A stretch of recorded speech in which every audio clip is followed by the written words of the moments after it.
Hello, I'm Rob Clementi, the Chief Executive of 10, the Education Network. Family Law Specialist Evelyn Young from Mitchell Family Law in Melbourne is presenting this week's Law Bites. Evelyn is presenting a webinar on the 15th of February on overnight stays when children are very young. Evelyn's with me today. Evelyn, thank you so much for joining us.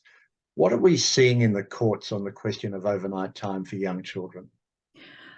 Well, interesting topic, Rob, and contrary to popular belief, there's really no sort of one hard or fast rule for when overnight time ought to commence. So there's not a rule that the court applies, and there certainly are trends that the court is following when determining this issue.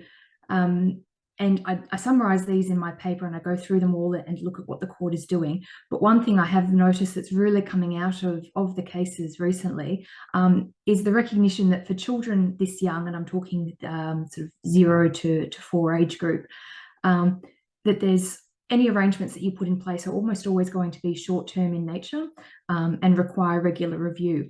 And even cases that are going to a final hearing, what's happening often is the court actually refusing to make final orders and instead making interim orders and bringing the matter back in 6, 9, 12 months' time to see how the child's coping, to see how the child's progressed, and whether or not those arrangements need to be changed. Expensive for litigants in the short term in that they have to come back to court, but probably in the long run, I personally think it's a good idea and sensible, and it much more child focused. And you'll have to tune into the presentation to hear exactly why in those cases. Evelyn, thank you very much. It's a very interesting issue, and thank you for throwing so much light onto it for us today. If you want to know more, you can register for the webinar by going to our website at tved.net.au.